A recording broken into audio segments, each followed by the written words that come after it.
नमस्कार, Amar Ujala the bonus में आपका बहुत बहुत स्वागत है। मैं हूं आपके साथ अभिषेक गुप्ता और आप देखना शुरू कर चुके हैं कमोडिटी से जुड़ा हुआ खास शो एनर्जी मीटर, जिसमें हम लोग जानेंगे कच्चे तेल और नेचुरल गैस में ट्रेडर्स को यहां पर क्या स्ट्रैटेजी बनानी चाहिए, क्या ट्रेडिंग कॉल्स यहां पर लेनी चाहिए। और इसमें हमारी मदद करेंगे जीएसएल ब्रोकिंग के assistant vice president commodity research यहां पर अमित खरे सर।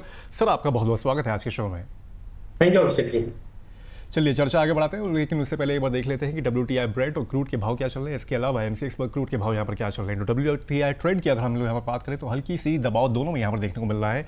WTI $74 के आसपास ट्रेड होता हुआ दिख रहा है, 0.36% की यहाँ पर गिरावट देखने को मिली है। वहीं ब्रेंट की अगर बात करें $78 का भाव इसका चल रहा है, करीब 0.1% की इसमें हल्की सी दबाव यहाँ पर देखने को मिल रहा है। वही MCX की अगर बात करें तो यहाँ पर भी अच्छे खासे 7,000 के आसपास इसके भाव यहाँ पर पहुँच गए हैं। 7,080 रुपये के आसपास MCX पर क्रूड ट्रेड होता हुआ दिख रहा है। 1.25% की इसमें गिरावट देखने को मिली है।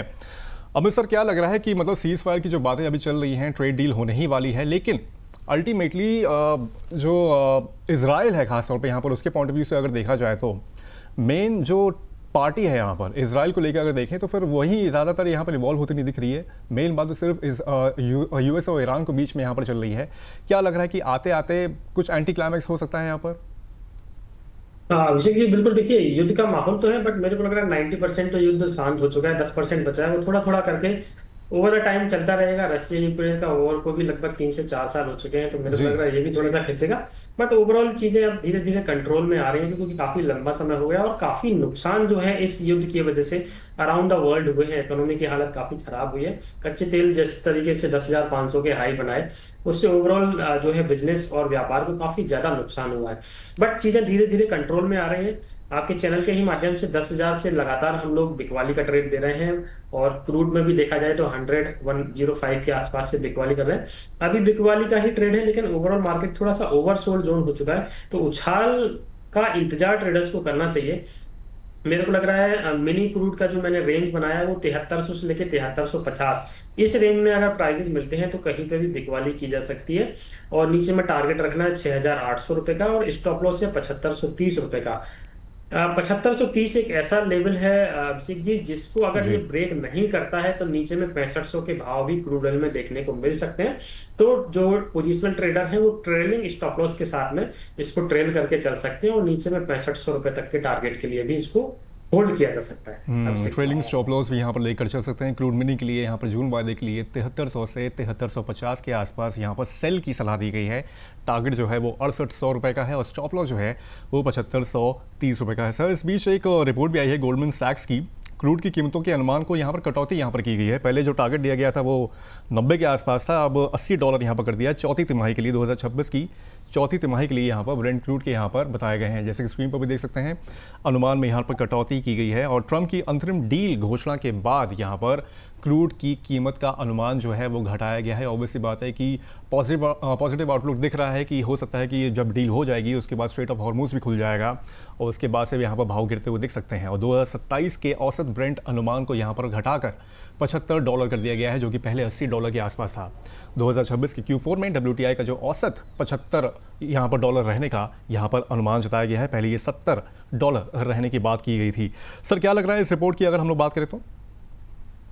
बिल्कुल अभिषेक जी, मेरे को याद है जब प्राइजेस देखा जाए तो ब्रेंट के जब 100 के ऊपर थे तो सभी लोग 140 150 के टारगेट दे रहे थे। सभी को बहुत बड़ी तेजी नजर आ रही थी, लेकिन मार्केट को कुछ और ही मंजूर होता है। मार्केट अपनी रिदम के हिसाब से ही चलता है। तो अभी देखिए $78 आ चुका है, 120 के आसपास के इसने हाई बनाए थे।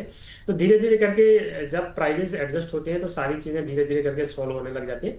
तो मेरे को लग रहा है प्राइजेस अभी हाल फिलहाल के लिए जो टॉप आउट हो चुके हैं। कोई भी बढ़त अगर मिलती है तो उस पर ट्रेडर्स को बिकवाली का ही ट्रेड लेके चलना चाहिए। ओवरऑल देखा जाए तो ब्रेंट क्रूड लगभग मेरे को लग रहा है 70 के आसपास तक भी नीचे में टेस्ट कर सकता है। $70 के आसपास यहाँ पर ब्रेंट क्रूड जो है वो यहाँ पर आ सकता है। धीमे धीमे जो एक तरह से हम लोग टारगेट लेके चल रहे हैं वो और नीचे जाते हुए दिख रहे हैं। कहाँ 120, 100, 90, 80 और अब $70 की भी यहाँ पर गुंजाइश होती हुई दिख रही है। सर, शॉर्ट टर्म में अगर देखा जाए तो कच्चे तेल में कोई अभी रणनीति बनानी चाहिए इसमें? बिल्कुल, ट्रेडिंग कॉल जो है हमने डिस्कस किया ही है। अगर 7530 के ऊपर ये प्राइसेस नहीं गए तो मेरे को अगर नीचे में 6500 के भाव भी देखने को मिल सकते हैं। तो हर उछाल पर बिकवाली की रणनीति अपनानी है। 7300 7350 के आसपास बेचे। 6800, 6800 और नीचे में 6500 के टारगेट के लिए। ठीक है, चलिए ये बात हो गई है यहाँ पर क्रूड को लेके। अब बात कर लेते हैं जरा नेचुरल गैस की। उसके भाव का अगर हम लोग यहाँ पर रुक कर रहे हैं तो नेचुरल गैस में हल्की सी यहाँ पर गिरावट देखने को मिली हुई है। आधा फीसद के आसपास नेचुरल गैस भी यहाँ पर ट्रेड होता हुआ दिख रहा है। 305 रुपये के आसपास के भाव यहाँ पर पहुँच गए हैं। 305 रुपये 10 पैसे के आसपास नेचुरल गैस के भाव यहाँ पर पहुँचते हुए दिख रहे हैं। सर, क्या लग रहा है कि अभी मौजूदा लेवल पर नेचुरल गैस में कोई आउटलुक आपको लग रहा है? अभी कोई रणनीति बनानी चाहिए इसमें? चार्ट देखा जाए तो शॉर्ट टर्म के लिहाज से पॉजिटिव हो चुका है। बहुत बढ़िया फॉर्मेशन इसने परसों और कल दोनों दिनों को मिला के बनाया है। तो थोड़ा सा गिरावट पे लेके काम करना चाहिए, वेट करना चाहिए। 300 रुपए के आसपास प्राइसेज अगर मिलते हैं तो खरीदारी करनी है। 310 312 के टारगेट के लिए स्टॉप लॉस 294 के नीचे करेगा। पैटर्न काफी अच्छा है, थोड़ा सा गिरावट का इंतजार करें। 300 के आसपास खरीदे, वापस रिपीट कर रहा हूँ, 294 का स्टॉप लॉस लगाना है और 310 312 तक के टारगेट रखना है। 310 312 के यहाँ पर टारगेट रखने हैं। 394 रुपये का सर आपने स्टॉप लॉस बताया, राइट? 294 रुपीज का स्टॉप। ओके, ठीक है। 310 रुपये के टारगेट है। 300 रुपये के आसपास यहाँ पर बाइंग करें और 294 रुपये का यहाँ पर स्टॉप लॉस मेंटेन करने की सलाह दी गई है।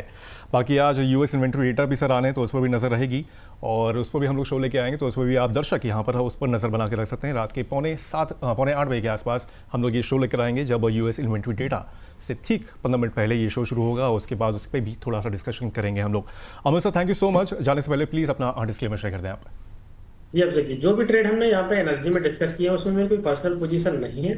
हमारे अपने क्लाइंट की पोजीशन एफ&ओ में हो सकती है। मोमेंटम मिनिमम बहुत बड़ा है, एक दिन में 4-6% का मोमेंटम हो रहा है। तो रिस्क का खासतौर से ट्रेडर्स को ध्यान रखना है।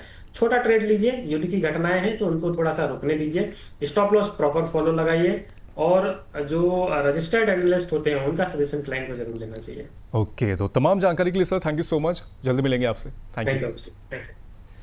तो ये था आज का हमारा एनर्जी मीटर, जिसमें हम लोग ने क्रूड और नेचुरल गैस को लेकर यहाँ पर चर्चा की। ये शो कैसा लगा हमें कमेंट करके आप ज़रूर बताएं। बाकी अब होगी आपसे कल मुलाकात, तब तक के लिए मुझे दीजिए इजाज़त। नमस्कार।